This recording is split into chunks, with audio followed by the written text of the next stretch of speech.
What's going on, everybody? Welcome to another episode of Ro Lamb Live. I am your host. My name is Ro Lamb, and today I am joined by my man John Robinson the Fourth. What's up, man? How you feeling today? Hey, what's going on? Doing good, doing good.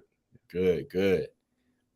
Today we are here to talk about writing, talk about creativity, but most importantly, we're here to talk about the Temporal Tent, which is Right. John Robinson's latest Kickstarter campaign. It's a comic book series. Would you say it's like historical fantasy? That's sort of what you. It's like maybe like historical, like sci-fi, like maybe Okay. like yeah, Okay. like kind of Okay. sci-fi. Yeah. So we're gonna get into that. We're gonna get into that a little bit later. The first thing I love to do, I love to start off with a question. What is inspiring you right now? What are you listening to? What are you reading? What are you watching? What's getting those creative juices going for you right now? Right. Oh, I love that question, man. I always have novels in progress. Always have novels and comics in progress. Comics. Funny enough, latest comics. So I've been catching up on like the High Republic series. If there was a particular series that had been hitting me recently is I finally went back and started reading Why the Last Man. That's one from the early 2000s. Yeah. Yep. That's a really good book by why do I always blank on this man's name? I'm Brian blanking Brian out K. too. Vaughan. Yeah. Brian K. Vaughan. Yeah. That's it. Brian K. Vaughan, one of my favorite writers, to be honest, in the comic world. Excellent story. So that's an inspiring one because it's just like I always get inspired by the amount of detail put into a story, and as I like kind of grow in my writing process, I'm learning structure, I'm learning story, blah blah. But like I'm learning, obviously ideas, but then there's this thing about like this like the detail behind the work and Right. the work and research put behind the work and how you see all that work kind of integrated on the page. So the simplest idea can suddenly become robust because somebody did the proper research and proper background to make that thing hit. Right. Um so I've been reading that. Similarly, funny enough, I recently just started looking at like some fanfic stuff. Now, I'm not typically a fanfic person, and there's a lot of we know there's a lot of badly written fanfic, which is okay. It's part of the growth process. It's part of, and in some areas, people just like the idea of writing about their characters or whatever, which is cool. Right. Right. But I came across one that had to do with My Hero Academia mixed with like Octopath, I believe. I don't even know what Octopath is. I guess it's a video game. I never played it. Okay. But it's written so well. It's written so well that I didn't even have to play the game to understand. And I could tell that this person, they better be, if they're not working on like their own personally created project, then I'm gonna message them and be like, hey, you should be creating stuff that's not only like the fanfic is great, but your writing is like excellent. I want to see some novels coming out of you as well. Yeah. Um, Yeah. but she wrote that story so well. Like it's very novel-esque.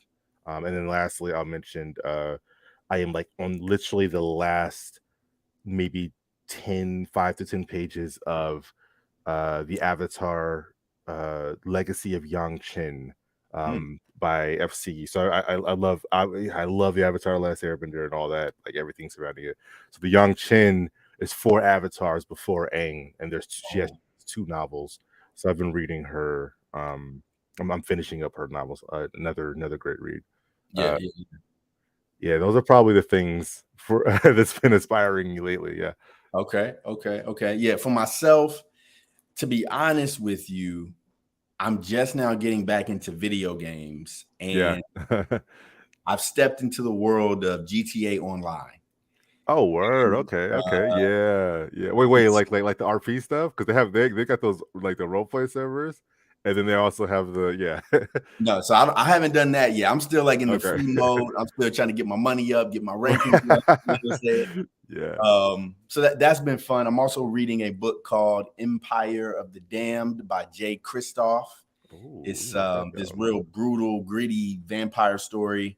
It's like set in this world where basically the sun is like being blocked, and so the vampires are like walking. They're Oh, basically okay. running the world. You know what I'm saying? They can walk in the Yeah. day because the sun isn't really getting to them, and it's it's a real brutal story. But Jay Right. Kristoff is if you haven't read his work, he's a monster writer. Jay Like Kristoff. Yeah, I'm he's writing that down right he's now. incredible. He's incredible. Mhm. So that's been on my plate the last couple of days. Right. So here's a question, another question I love to ask Mhm. creatives, because you get different answers, and I love that we see this differently, right? Mhm. So for you, what's your personal definition of creativity? Oh, that's a good question. Personal definition of creativity. Um, so I think that people have the idea that being creative is coming up with some idea that nobody else has come up with. Mm, And I'm gonna say right now, I don't ever really come up with ideas that other people haven't come up with. I'm not that type of creative. I mean, don't get me wrong, there are people who could do it all the time. They go, what if?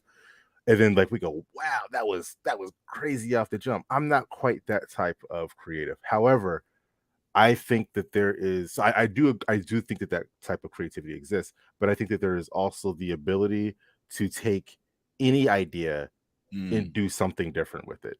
So yep, I yep, think I think if me, you, and we bring in like another 5 writers or whatever, we're all given the same log line for, like, I don't know, the Matrix. What's the Matrix's log line? A guy, something about a guy getting pulled into or finding out that he's part of a digital world or something like that, right?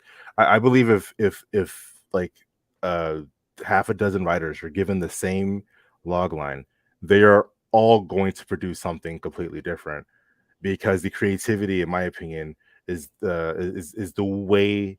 And I'm sure it's not just storytelling, but I'm speaking for storytelling, but it's the way you tell the story, or the way you interpret the task before you. You know what I right. mean? So um I'm not ever like, every time somebody kind of comes to me with I'll call them baby writers for a moment. It's not just baby writers, but some other people do it too.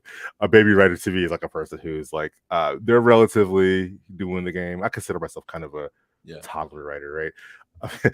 Maybe I'm a little past that, but I try to be humble about it. But there's a what I call baby writers come in, and they'll say, "Oh, I can't tell you anything about this because my idea Mm, is going to be stolen," and I'm right, like, unless you have like some groundbreaking, like, whatever, I promise you right, that nobody's gonna tell that story like you. I'm never worried about it, because even if I tell you the premise of my story, you're not gonna tell it. If I tell you everything about Scorpio, everything about temporal tent, you are not gonna write the same story that I write. We're gonna come back a year later and still have two completely different products. right, Maybe sure, the baseline will be okay. There's zodiac relics, or for temporal there's time travel and stuff, but where the story goes after that is going to be two completely different directions, because that is our individualized creativity. right, So I, right, I believe creativity depends on your personal it's so interesting, like storytelling and at creating anything really. It's so interesting because everything is going to be altered by your experience, your worldview, your thought processes, your ideology, whatever is right, going to influence your that creative what creativity is. right. So everybody will always do something different. Right, right. Yeah. And going back to the idea of, not sharing the ideas and not wanting to get them stolen, Right. you can't copyright an idea. You know what I'm saying? Right. Yeah. The Yeah. thing is, the only thing you can copyright is the execution of that idea. So until Yes. you Yes. have that screenplay, or you have that comic book script, or you have that novel, Hmm. that's what you copyright. And so, like you said, when you talk about, those ideas, I'm the same way. I'm not very precious about the ideas, because I Hmm. know if we both use the same idea. Like you said, once we write it and we start to execute it, it's going to come Hmm. out different. You know what I'm saying? Exactly. Exactly. Um, Yep. let me do some quick shout outs real quick, because I see we got Fourth Wall Comics in Hmm. the building. Oh, Um, that's my twin company. for What's up, sure. Danny? Danny Um, and Morgan. yeah, and then we got Mr. Hall. Mr. Hall, appreciate you, brother. Appreciate you tuning in. Mhm. Mr. Martin, how you doing, man? And then we Going on. got some quick questions from Fourth Wall Comics. Let me see what do you say. What's up with So Scorpio? he said, "What's up with Scorpio?" Scorpio's next issue is in progress right now. We're so that we I know I take forever between issues. I know I do. it's partially, it's a little bit me, but it's also, there's a lot of waiting for the on the art side. You know what I mean? It's so I have a lot of things. I've been like the last couple of years, I've been relatively quiet. Like, I obviously I came out with like the full volume of Scorpio and stuff. Um, but I've been quiet because I've been working on multiple projects and there's a lot of things that are like on the cusp. But I'm the Mhm. kind of person where I don't start promoting something until it's like pretty much done, right? So I will not start talking about a thing until like I know for sure we're about That's to put it up. right. But I have multiple. I mean, honestly, you didn't see me talking about temporal before either. Yeah. There's a lot of things that I have on the way that Yeah. I'm like right before the point where I can start talking about it heavily. Mhm. Um, and right now, actually, there's something I can get ready to start talking about right now. But with temporal tenth, I have to wait and let it get its shine. You know what I mean? So it's kind of like a juggling process a little bit. Yeah. Yeah. So yeah, that like I know it's been a minute, but the goal is that I'm trying to be patient. The Yeah. goal is, all right, I may go quiet. I may have gone quiet for a while. It may have seemed like, oh, does that guy make comics anymore? Everybody who knows. Um, Yeah. Yeah. and everybody who knows who talks to me about story, I'm always talking about story like on a regular basis. But it's just like I feel like if I'm patient and I get these stories out, that in the coming future, in the near future, 5-year plan, 10-year plan, then I'm going to have a staggered release of things. So there's going to be always something coming out. That's Yeah. that's the goal. But yeah, I have a lot of things on the cusp. So Scorpio number 4 is in progress. There is something coming out that's Scorpio related before Scorpio number 4, but that I'll start talking about like probably like couple 2 weeks or so. Okay. Okay. Yeah. So let's go ahead and let's talk a little bit about temporal tenth. Oh yeah. Oh And yeah. I'm going to boom. Temporal tenth. So I Mhm. got it. I got it pulled up right here. Can you talk a little bit about what is temporal tenth about? What is it? How do you pitch it? How you pitch it when you at a con? What you say? Right. Yeah, so if I'm talking about it at a convention like I have it the last couple of weeks, something smaller conventions I've been to, it's essentially about these scientists who they they come up with or they build a society based on W.E. Du Bois's concept of the talented tenth. Now, if now this is that's an actual historical thing. So W. Du Bois had a concept of the talented tenth, which was he basically said we need to get all of the most talented, smartest, most intelligent, most leader hardened, whatever, black people, and those people need to come together and lead the rest of our people forward. Like Mhm. this, and he called this the talented tenth. Now, back then, there was a lot of controversy about this because Yes. people were kind of like, "Oh, you're saying only the 10% could really have an effect, blah blah blah." And Right. he would counter with obviously he was an intellectual. He would counter with essays about it.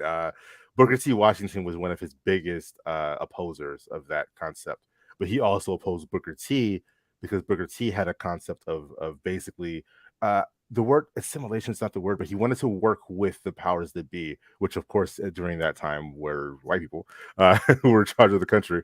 So he was like he wanted to work with the powers to be in order to to forge black people's way forward. And Du Bois's concept was completely different. Well, in this story, Du Bois does actually establish this secret organization, but instead of it being called the talented tenth, he calls it the temporal tenth because way back they were working with H.G. Wells on his concept of the time machine, and they were Mhm. like, we can alter things through history if we get this time machine right.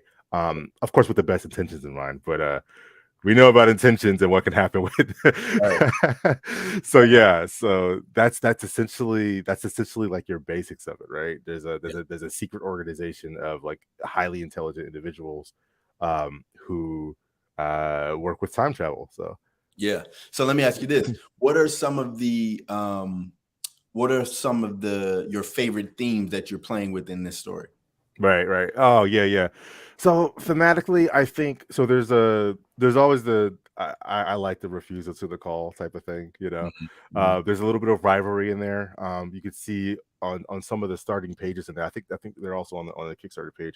You meet the main two characters when they're young, when they're kids, and these kids are both very clearly highly intelligent. They're Yeah. like doing complex math and whatever on a board when they're like, very clearly like, I don't know, around 10, 11 or something like that. Right. And so you get the sense that these are, this is the future. You know what I mean? These two kind of represent the future in the story. So thematically, there is a lot of rivalry. There is a lot of there is the concept of the what I mentioned earlier about the 10% leading the rest forward. Right. I don't know what you would call that theme exactly, but that is a heavily weighed in the story. That is that's a heavy concept in the story. That debate is very heavy in the story. And who is meant to lead. The debate of who should lead and how many should lead and what their role Right. should be. Yeah. Yeah, Okay. and even the ideology of necessitating that, I guess. W. Du Right. Bois' concept of needing to identify the 10% to move people forward. Even that is kind of a struggle, Right. So yeah, Right. that's a heavy theme. There's a lot of like spycraft. Mm. While spycraft itself is more of a genre thing and not particularly a theme, I think it follows the theme of like secrets and whatnot, like secrets within secrets, Yeah. and like the layers are pulled back as you move through the story. You realize, oh, okay, this person's doing this, and this person really intends this, and so on and so forth as you Yeah. go through. So Yeah. Now, I know you're working with Subsume, which Yep. is a media company that is, I think they talk about, it's on the screen right there, actually, a Georgia Yeah. focused, it's focused on Afrofuturism in action, right? Hmm. Yep. So how did this idea develop? How did this Hmm. collaboration begin? Like, how did you guys get together to start working on this? Right. So Dedrin Dedrin, he founded, runs, continues to run Subsume. Yeah. So Subsume, like I said, there's as Atlanta-based media company. It started with primarily comics. Way back, he launched Sorghum and Sphere. And he has had many books since then. Turnkey. There's a space opera coming out written by Robert Jeffrey. Okay. There's Temporal Yeah. Synth.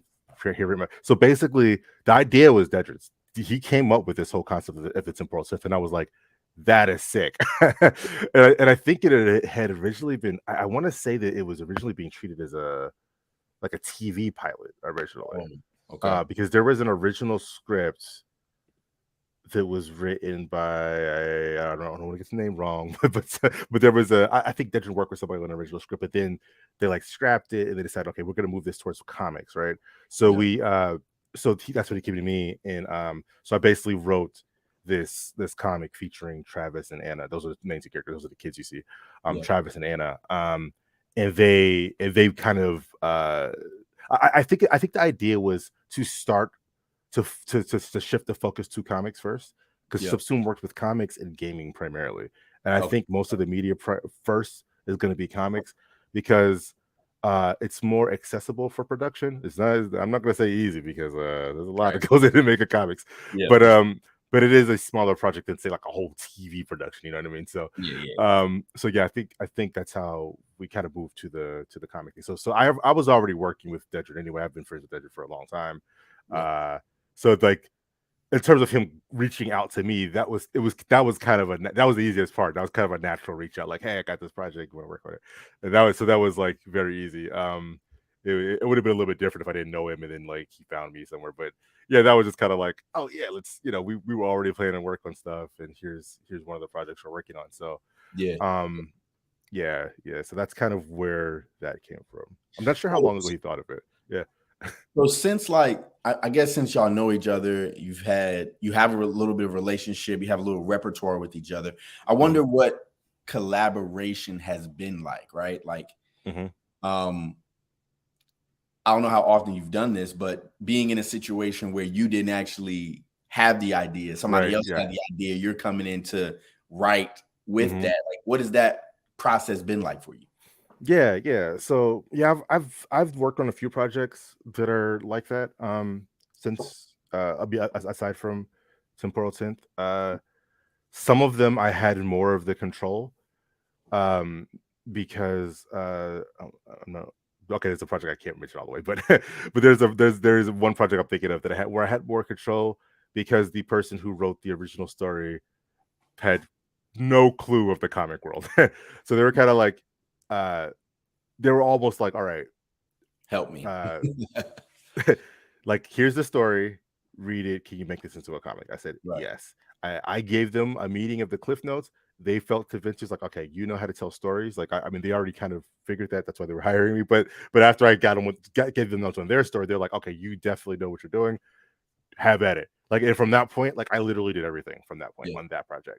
Yeah. This was a little bit different, where it was actually not too. It was close, but it was more like here's the idea for the story. um and we had to hash back and forth, like, is it this? Because I had to get out of his head was he what he was thinking, right? Because Dedrick is a comic person, and he does have a vision for the story. And so at first I was like, I think it had a lot less action initially, like the initial concept that he was like, oh no, we want to make it more sci-fi-ish, and a little bit of sci-fi thriller, some action thriller, tension, stuff like that. Yeah. So I was like, oh, okay, I got you. So we went back and I rewrote some stuff that in the middle that got a whole lot more spycrafty, agenty, Yeah. and Yeah. special agents coming to kidnap you type stuff, Right. Right. So it got a whole lot more. So it was a lot of let's do this but that was very early. I mean, after we got that initial stuff out, it was pretty much handled. Like we didn't have too much back and forth after that. Okay. um Now this was the first project where I wasn't as involved with the rest of the process. So pretty much I was involved on the script part. So I'm Hmm. used to be involved with everything, like Every every step of right. the way. But this time, after I turned the script in, I was pretty much like, all right. And then like sometime later, I'm like, oh snap, there's pages. So Right. because Dedrick was leading the project. So that was interesting. Yeah. Like randomly seeing some pages, because it was also nice because like usually when you're working on a project, you're you do the concept, you do the script, and then you're working on every single page. It's very arduous, Right. Right. um but with this, after I was done with the script, I kind of just came back later and I was like, oh, there's pages. Yeah. Yeah, cool. Yeah. Yeah, so that was interesting. So let me ask you this, and this is more of a general question, but I think it would apply to this project as well.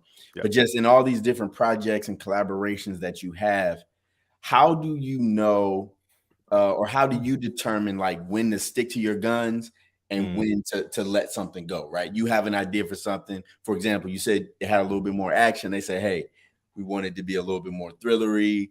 You know, how Yeah.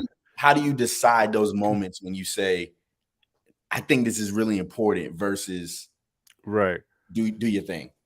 Yeah. So I think some of that, there was a time where I wasn't sure about this, and there's still some times where I'm not sure. I mean, it's part of the storytelling process. So it's not like I figured it out and I'm like, I know every time.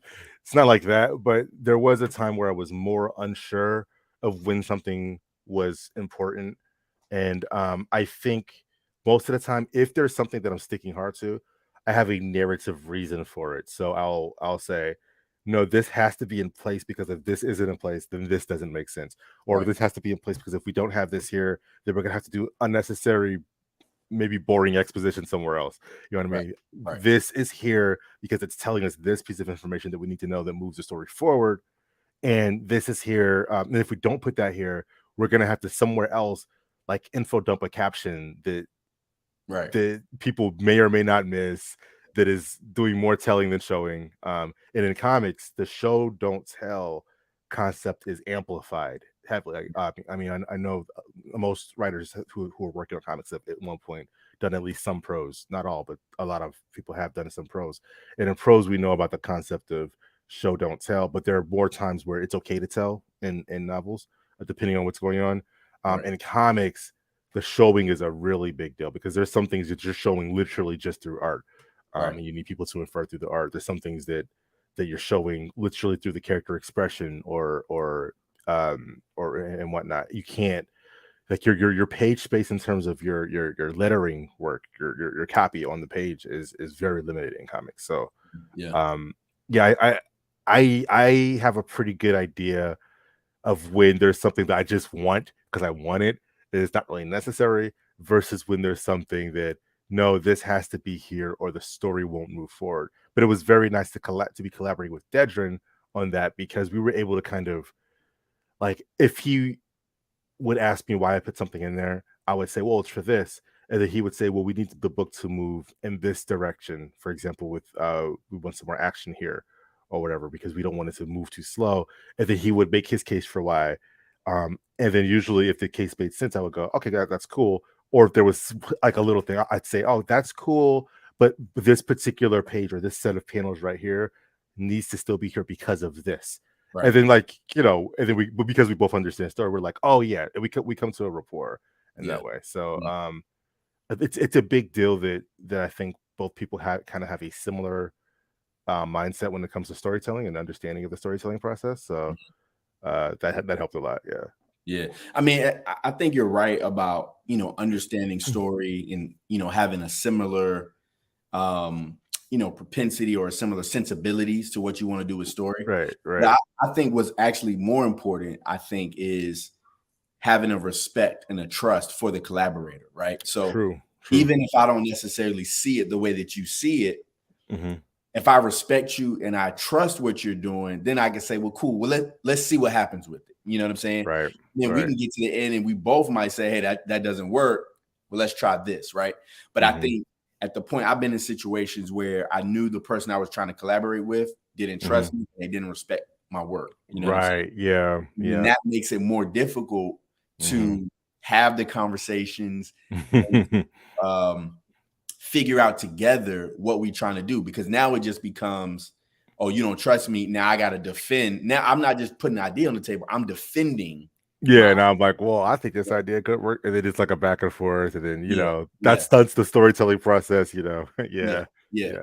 So it can just get crazy, but I definitely agree with what you're saying for sure.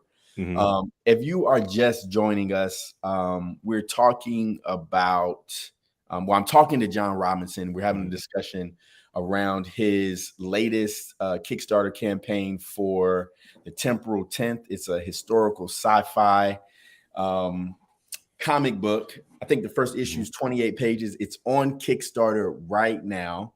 I see what you got, 50 backers, $1,300. Definitely, guys, check this out. Go support. Let me see. I have the link. Boom. The link is down at the bottom. It's also in the show notes or the description of if you're on YouTube, is there. So definitely go check this out and support. The next question I had for you was, so history versus imagination, right? So being that this has a very historical base to it, right? Right. How do you go about?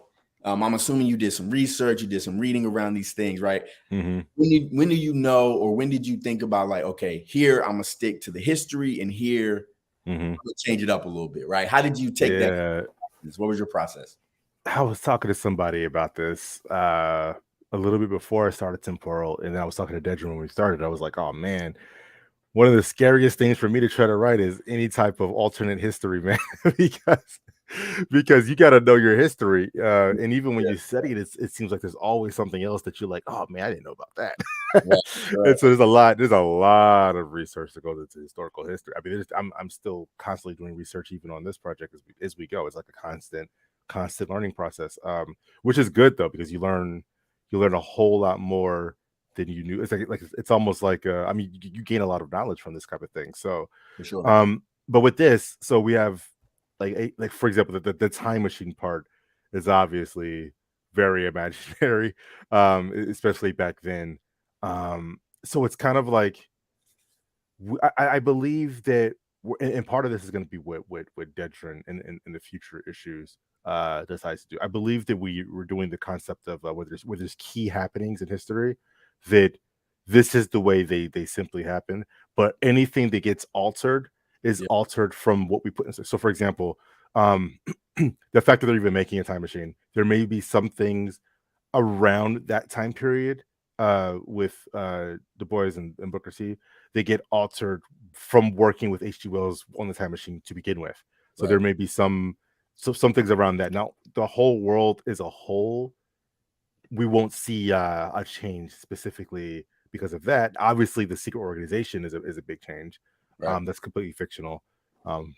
That we know of, but no, but that's completely fictional. But then I think what we're going to be doing is when they start hitting these different points in time in history and doing things, that's where we're going to start seeing the big imagination come through. So it's going to start off with, well, this is the actual history and what it was, kind of like just like Doctor Who. This is what happened, but now that I've come through here and I made an impact through time travel, this is now what's altered. This is here's our new imaginary I guess thread that we're working with now that we've went back in time and altered stuff. Right.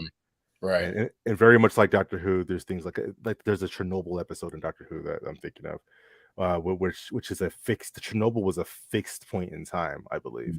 Mm-hmm. So when Doctor Who went in to do whatever he was doing, he was worried about altering the fixed point in time, but then he kind of goes against himself. I believe it was, I want to say it was Tennant, Doctor Who, the 10th Doctor.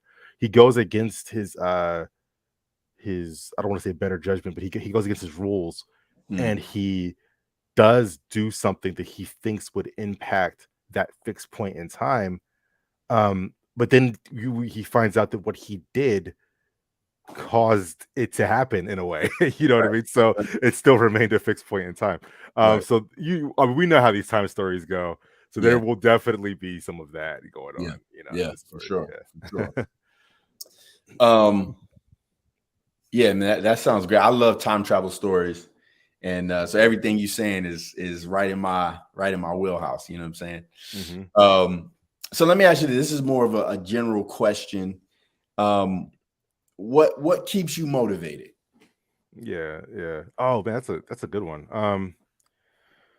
So here's the thing. First of all, I like to write, so I don't have an issue with it's. I don't ever think I have a way of. I don't think I'm ever held back from I don't feel like writing or I'm writer blocked. We can have a whole entire conversation about why I don't believe in writer's block in the raw. Anyways, I believe there is something there that keeps people from writing, but I don't believe in the monster that is writer's block. I don't believe in that monster. I think that there's things that can hinder a project or whatever. Yeah. But I stay motivated by let's see. I don't have an issue with writing. I have an issue with managing time for writing.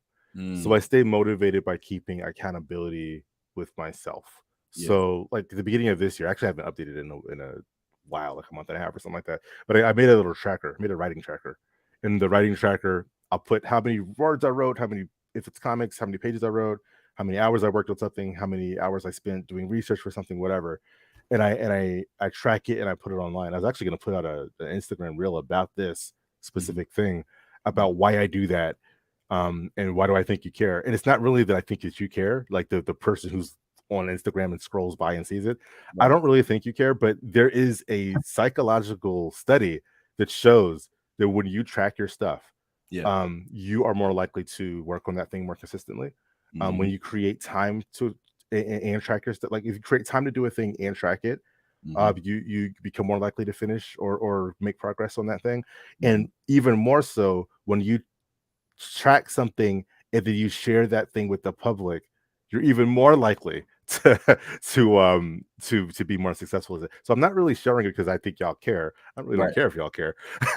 But me sharing it with you guys is like a sort of accountability, because there may be, in my head, I'm like, I'm sharing it with you guys because you guys are wondering if you could be, probably not, but could be wondering if I'm still working on a particular project or where are you at, or sometimes people say encouraging words back or whatever. But either way, there's a psychological process in your head, whether anybody responds or not, that literally does. It's psychologically proven with by the APA. It does improve your success rate at a project. So that's why I do tracking. Right. Yeah. So let's dig into this a little bit more, because we mentioned that this process for creating comic books is arduous, right? Right. Yeah. Yeah. You know, I see this in multiple fields, right? I write screenplays, right? So it's like if you want to make a movie, you want to make a comic book, you want to get your novel published, right? There's like two separate actions, right? Where it's like the writing, but then there's the actual like finishing of that thing. And I've seen people who, you go through the process of like getting this thing into your hand, and I've seen people say, I don't really want to do this no more. Yeah. Right, but it's I don't want to go through this process. I want to write, but I don't want to go through this process. Right. So what keeps you motivated? And maybe that's the wrong way to phrase this question, but what keeps you coming back to this? You know what I'm saying? Right. For me personally, so I think it's like the payoff at the end, right? Like when you have the final product in hand. Like I haven't done movies or anything yet, TV or movies yet. I would love to. There are definitely some opportunities I've seen. Like as I grow in the world of writing, there are definitely things. Like at first, TV and movies seemed very distant when I first. But as I work on more stuff, you surrounding yourself with more people that are involved in different things, and sometimes people reach out and go, "Hey, there's a whatever we're working on." I'm like, "Oh, dang." TV show I could get a writing credit on, you know. I do think the final product is a big deal. Like I don't know, like my mindset, I don't really get too beat up by the process. I think, and I've had financial issues too. I've had I've worked with people who turned out to be scammers, or they weren't scammers, but they tried to scam me on a particular thing because they didn't want to do it. So they were a scammer in that instance, at least. I've worked with people. I've had things set projects back. I'm very patient, like probably too patient to an extent. I think it's just the fact that because I'm always working on something. There's never one what's that phrase about one coal in the fire or whatever, iron in the fire, whatever it is. Whatever. I'm always working on multiple things. So if one thing I feel like is being held back, or I'm getting disheartened on or whatever, I'm like, all right, I'm gonna switch gears over to this for a minute and work on that, and then I kind of reinvigorates me to go back to the other thing from a production standpoint, right? So I think I stay motivated by the fact that I have multiple projects that I'm working on, and I know that there's going to be a product. I don't have any doubt that it's going to happen. I'm like, no, this is happening. Like, it don't matter how long it takes. It don't matter if people are like, scares fell off the face of the earth, you know, or whatever. I'm like, all right, but people who don't know because they see me at conventions, they see me local, they see me online talking about the process, even when I'm between projects. So even though it's kind of like, well, we haven't seen a new book from you until temporal or whatever, it's like I'm not really disheartened by that because I know what I'm doing. You know what I mean? I kind of have like a peace of mind with like, y'all don't even know all this stuff under the surface is being built. So I don't know. I think the motivation just comes from, like, I know you mentioned production, but it really does go back to the base work. I always have a base work project that I'm working on. I always have something that's in the process of being drawn. I always have something that's in the process of a script being written. I always have something that's in the process of being edited. Like I always have something like that. So I think like just the engine's always turning for me. I don't really, you know, I know that's not the case for everybody. So it's not really a fair answer for everybody because sometimes you just do get burnt out. I get it, you know. No, I mean, I think this is not an answer for everybody. This is an answer for you. You know what I'm saying? I think I hear you saying, at least for me, I hear you saying like, you just control what you can't control. You know what I'm saying? So, right. You know, at the end of the day, it does come back to the writing because, in large part, that's what I can control. You know, I was listening to a screenwriting podcast, and they were talking about how being a writer is one of the best jobs in Hollywood because it's one of the few jobs that you're not waiting for people to give you a job. Like you can literally create. You can have a problem with this script and you can go over here and say, cool, I'm gonna create something else over here. You know what I'm saying? It's like it all starts with you writing that script. You know what I'm saying? And Yeah, yeah. I like to think about it that way. Like you said, I get into a jam over here with this, that, and the third. I was working on a script. I had some problems with some producers. We were butting heads over some things. You know what? I'm gonna take a breather. I'm gonna go work on some other things. You know what I'm Right, saying? right, exactly. And sometimes that's just what you got to do. You know what I'm saying? I'll say this too: the love of the writing matters. The Mhm. love of the writing that's why I answered it the first way, because it's like Yeah. Yeah. I I'm writing because I want to improve. I like writing and I want to improve my writing. And when I read other really good writing, I'm like, man, one day I'm trying to get like that. You know what I mean? Like maybe not. I don't want to write like somebody. I always use Neil Gaiman as a perfect example because I Mhm. love Neil Gaiman is one of my favorite writers. I love Neil Gaiman. His writing's incredible. But I definitely don't want to write like Neil Gaiman. Like Neil Mm. Gaiman has a very specific style of writing. He's very whimsical, sometimes dark, a lot of the time dark, but very Right. whimsical type of whatever. If you read Sandman or watched Sandman or read like Yeah. or watched a movie like Coraline and stuff like that, you could see it. Um, and I admire his style, and I want to like reach a certain level, like his level, but in my writing. You know what I mean? Yeah, for So I don't sure. really want to write like him, but I think it's just like that. I get inspired by like I said, I'm reading all this. That's another thing. Read all the time. Anybody who's listening, read, read, read, read. I'm reading all the time and getting inspired all the time. And because I love writing and I love to try to make my writing better. Like I never feel like I've arrived with writing. I definitely haven't arrived.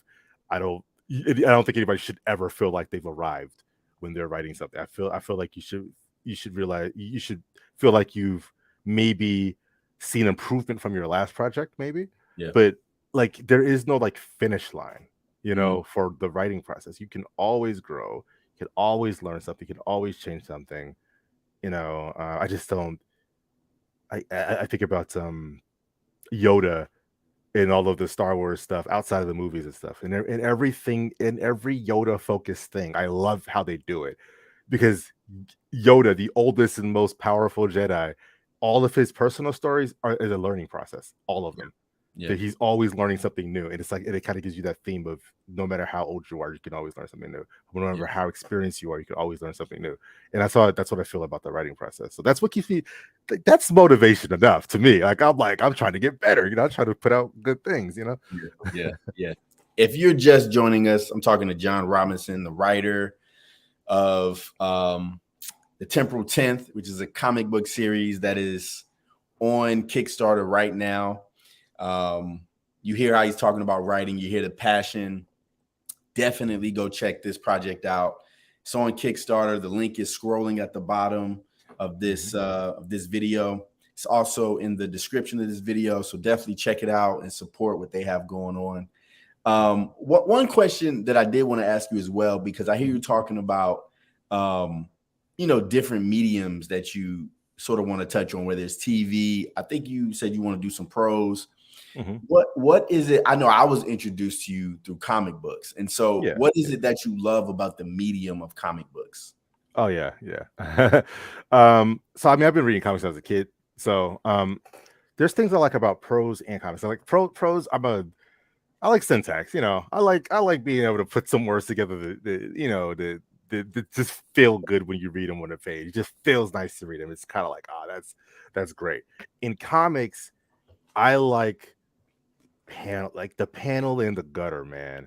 Like there's so much you could do with just the panel, and so much goes into that. Like, yeah, what the people are doing in the panels and stuff like that, but like just having like those impact moments, knowing when a splash page, knowing when to have a single panel with no dialogue, a character with a shocked expression, and them on the right side of the page, and it being a long form panel. You know what I Yeah. mean? Knowing when to do combat scenes where instead of doing your average of 5 to 6 panels per page, you do like 9, 10, 11, because there's quick back-to-back strike, block, flip, dodge, whatever, Right. like on some Chris Samney type stuff. If you go back and read Black Widow, like or when Iron Man fought, or I'm sorry, when Iron Fist fought Elektra, like that type of combat stuff. Yeah. Like these are elements, these are things you can only pull off in comics because you have the still image and the gutter which your brain fills the information in with. So the gutter is like, in case anybody doesn't know what I'm talking about, the gutter is just space between the panels, right? So you can have a gutter where there is a character, like it's quick action, like a character who is like Iron Fist blocking Elektra's attack, and then on the next page you see Iron Fist like throwing a punch at Elektra, right? So that's very quick, very in the moment. Or you can have your gutter where you see somebody with a shocked expression, and then on the next page you see a villain or something somewhere else, and then you can connect that shocked expression is due to some information that this person just found out. That's all happens in the gutter because our brains have a way of filling in what's going, like you work with the reader. You don't show the reader everything, you show them enough for their brain to do the other part of the storytelling. And that's something very unique to comics. Like yeah I mean you can do that in prose too in a way, but not in the same way with panels and gutters, you know. So yeah, I mean, you definitely have different strengths in different mediums, right? Where you know, they all have their, like movies and comic books are very visual, right? And so then like if you do like a play, like it's more like dialogue oriented, right? But if you do like a novel, you do prose, it's more like internally, you know what I'm saying? They all have their differences, right? And it gives you a different, you know, experience, you know what I mean? So I definitely agree with that. So now as we get ready to close, I like to do the last segment is called the one. Okay. And basically I just call it the one. I just call it the one because it's like 5 questions, but it's about each is like one. You'll see. Okay. When you said that, I thought of Jelly. Thought of Jelly the one. I just watched that movie the other day, actually. I'm like, man, this is it was a lot better previously when I watched it. You know, right? Jet Li's still that guy. Whatever. Yeah. So what's one book everyone should read? Everyone. One book everyone should see. My brain went to comic, like to creatives. But when you expand it to everyone, whatever you, I mean, however you interpret it, go ahead. Yeah. Let me say, that's a good one. Let me say,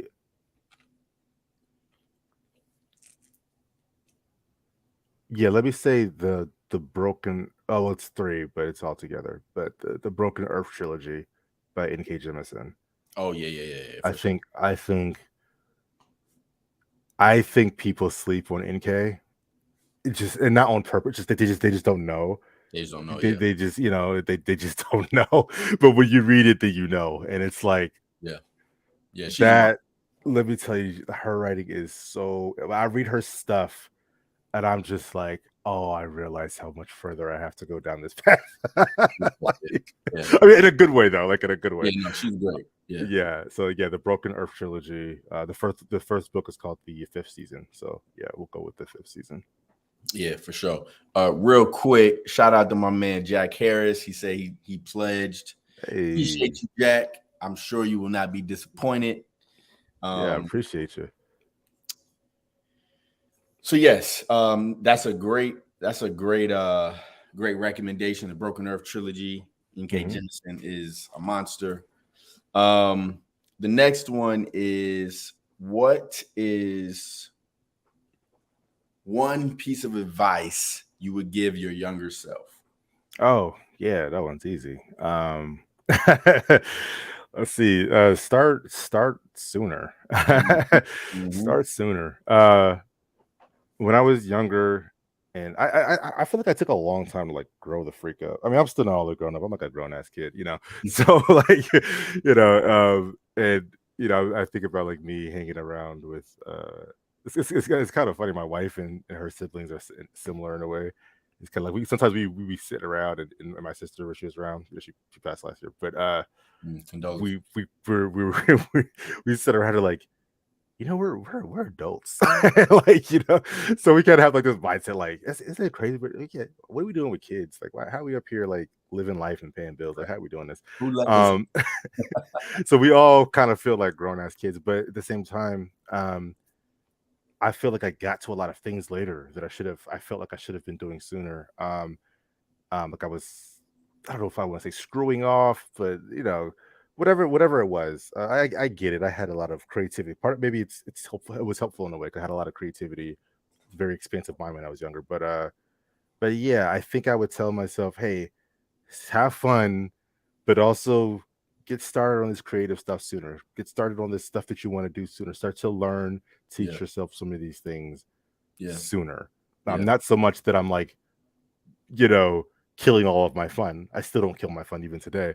Right. But I mean, honestly, the writing is fun. But but yeah, but I know if I what want you to be mean. serious about this writing process, started sooner. I mean, my kid who is probably going to change their career choice like tomorrow anyways, because they're she's 10, said that she wanted to be a gamer.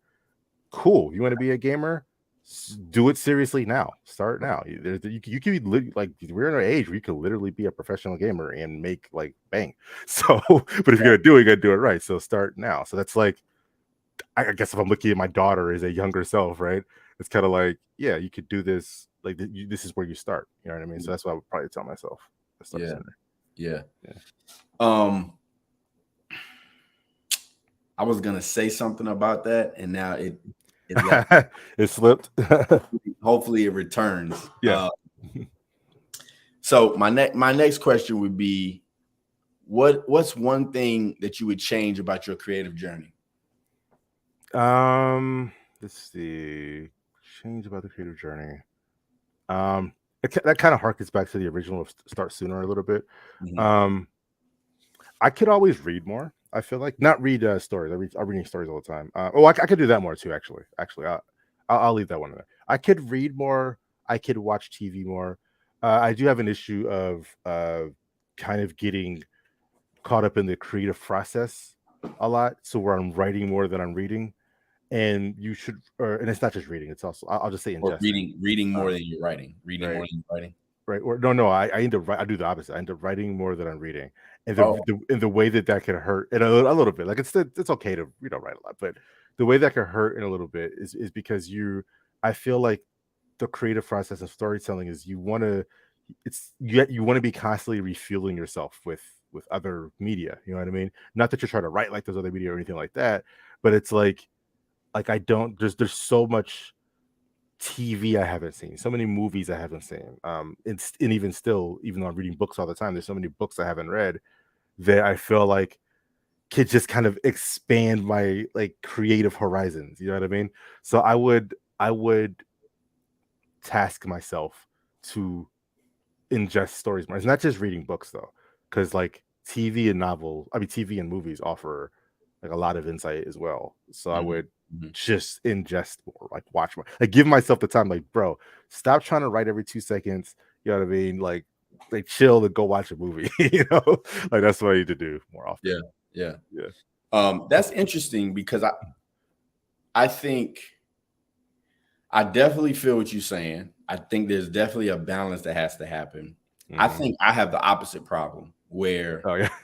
I will find myself reading more than Hmm. I'm writing. Yeah. So I'll find myself like reading about writing and Mhm. feeling like I wrote. You know what I'm Right. saying? Oh yeah. Reading I about feel story that. structure. I'm reading about, character development, but I'm not actually doing the work of developing Mhm. my characters or Yeah. building my structure or building my stories. You know what I'm saying? Or I'm reading the latest novel, but I'm Hmm. not writing my novel. You know what I'm saying? Right. So Right. I Right. think that's where I get stuck. You know what I'm saying? Yeah, and there's a little bit of that too. Like I could write more as well. It's just, I Yeah, mean, I'm just busy in general, so like all of it kind of gets like muddled together. yeah. But I, It's but just I f- that. but Yeah, I find the thing that I lose the most is like people are like, you ain't seen that movie yet?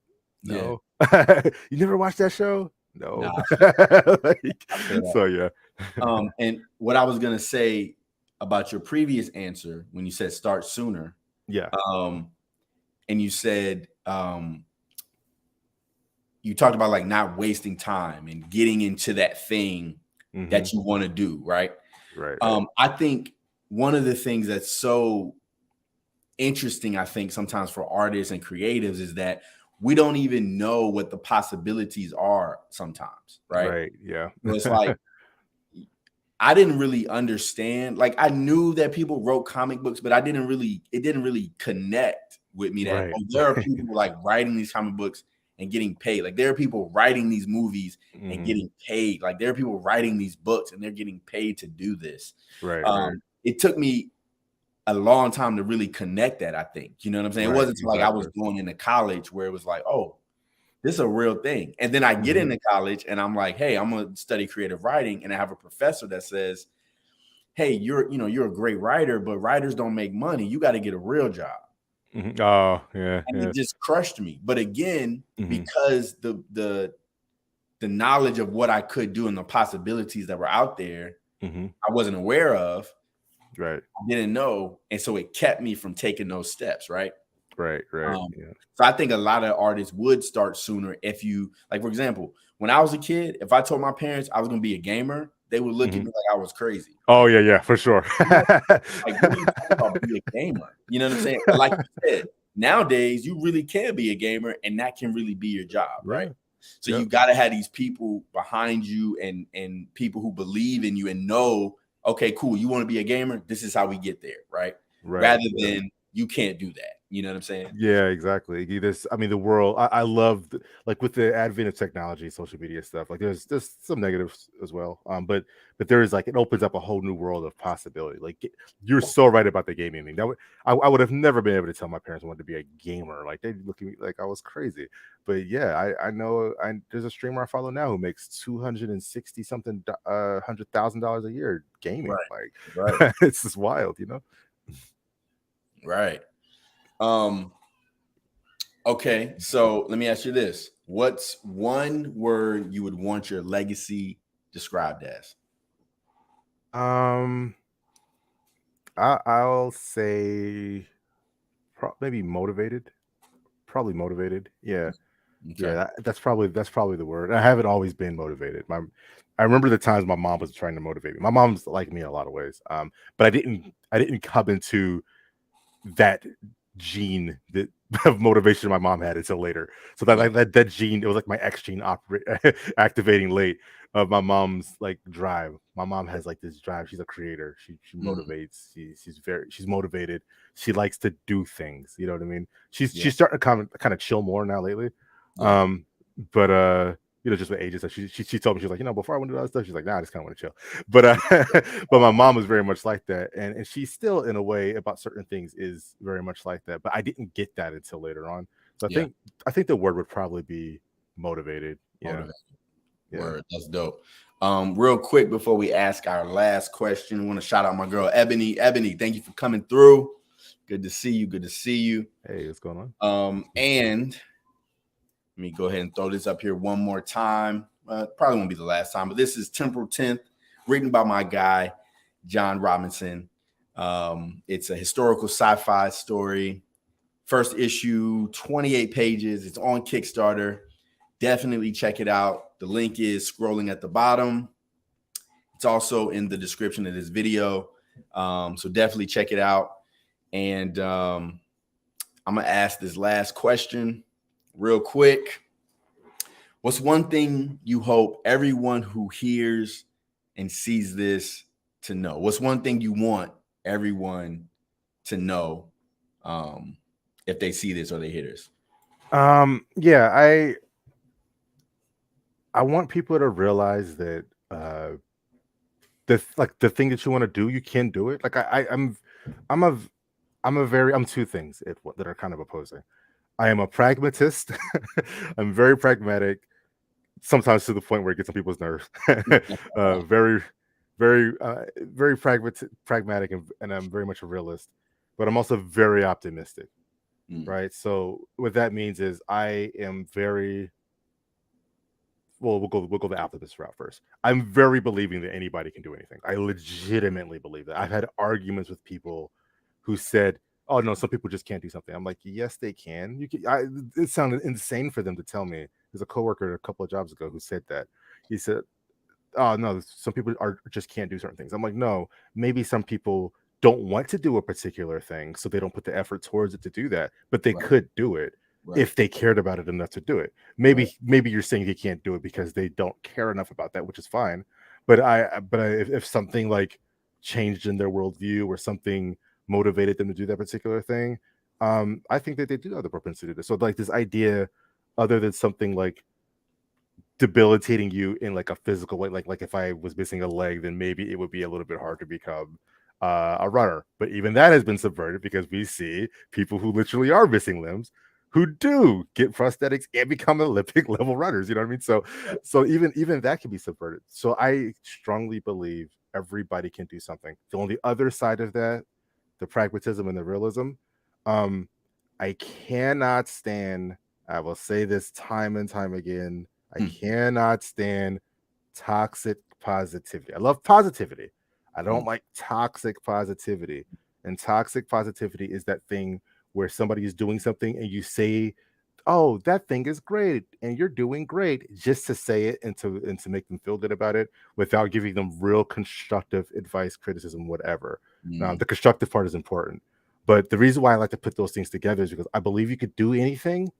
I want everybody to know. So to answer the question properly, I want everybody to know that you could do anything, but I need you to understand that there is a path to doing. There's multiple paths, but there are multiple right paths, and there are definitely also wrong paths. So Mm. don't think that every path is the way to it. There are definitely wrong paths. There's multiple right paths, but you want to take one of those right paths to doing the thing that you want to do. So Yeah, one, you can do it. Two, please do the work to take the right path to doing it. All right, that's probably the best way to the best way to put it out, you know. for sure. For sure. Yeah. All right. Well, one more time. I'm gonna put this up here so we can take a look at the Temporal 10th comic book page on Kickstarter. What's I guess you could just pitch it one more time and just tell Right. us like what do you think? Well, yeah, just go ahead. Yeah, do your thing. Do your thing. Yeah. So basically, Temporal Tenth is a common project about a secret society that has been formed by Booker T. Washington and W. Du Bois, essentially to create they create a secret society that can alter events in history for the better. And so the story revolves around them. If you guys know, Booker T. Washington and W. Du Bois were ideologically very opposed, but this is a story where you see them um, actively working together to accomplish the goal for the greater good. So Yeah. um, Yeah. it's a very sci-fi-ish story, very spy-crafty story, alternate history. It's like Doctor Who meets HBCUs. I mean, we literally go to my college in the book, Morehouse. So, Okay. yeah, Um, well, yeah, man. Look, you guys definitely go check out that project. The link is scrolling at the bottom. It's on Kickstarter right now. What's that say? 18 more days left to go with that. yeah, 18 days. Yeah, Yeah, 18 days. So definitely check that out. John, I just want to say, man, I appreciate you coming through. Oh yeah. I think we first met at Ranger Stop maybe two years ago, Oh two or man, it three. was, it was yeah. But I said 2 3 years, yes, maybe three. Yeah, maybe, Yeah, maybe three. Yeah. yeah. And I just want to say, man, every time that I've come in contact with you, you've been nothing but encouraging and just inspiring me to be on this journey. And I'm a rookie in the game, you know what I'm saying? So Nah, man, I you look doing the up thing. to all the OGs, you know what I'm saying? So I Yeah, just want to say, man, I appreciate you, brother. yeah. And you're doing great things for the community, for the culture. And I'm just excited to see, what you do next, man. So, Yeah. No, I appreciate you. Like, everything you're doing, like it's. I mean, your stuff is motivating as well. Like even this show is excellent. Like bringing creatives on and getting the word out about either projects or just the creative process. Like that's the kind of stuff that we need to keep encouraging the community. You know what I mean? It's the kind of collaborative. Like there's not very people like to think that there's like a lot of clash and we're competing over these. No, man, it's the indie comic community is very collaborative. The creative community in general is very collaborative. So For sure. Appreciate you doing this. Yeah. Sure, man. Is there anything else that you want to plug outside of the Kickstarter? I know we have your comic book website down at the bottom. Yeah. At the bottom. Anything else that you want to share or tell anybody? Tell the people about? No, not really. You can check the books out. So my books, I write comic called, as my main book is called Scorpio. So it's at scorpiocomic.com about these 12 relics that are attached to the zodiac signs. The first volume is out. We're working on volume 2, which starts with number 4. So number 4 is in progress. Got another book on the way. You can follow me on Instagram. It's Skeritz. So that's SCERITZ. Or if you search Fourth Wall with the IVWALL. Different from Danny Quick and them. Danny Quick, right. Spell out Fourth Wall. Mine's is mine's is Roman numeral because I am John Robinson the Fourth, so I use the 4th as a Roman numeral. Yeah. But yeah, nothing really to plug outside of follow me on whatever social media you want. Sometimes I'll put out silly videos. Sometimes if you see me dissing Drake for no reason, like I did a couple of days ago. But rap stuff. Kendrick did that for the culture. He did that for the culture. Yeah. But I like to have fun on social media, and if anybody ever needs to reach out for something, I'm always willing to chat about writing, to chat about creating, to chat about comics, or we could chat about Drake getting destroyed. But yeah, that's all from me. For sure. Well, thank you everybody for tuning in, hanging out with us tonight.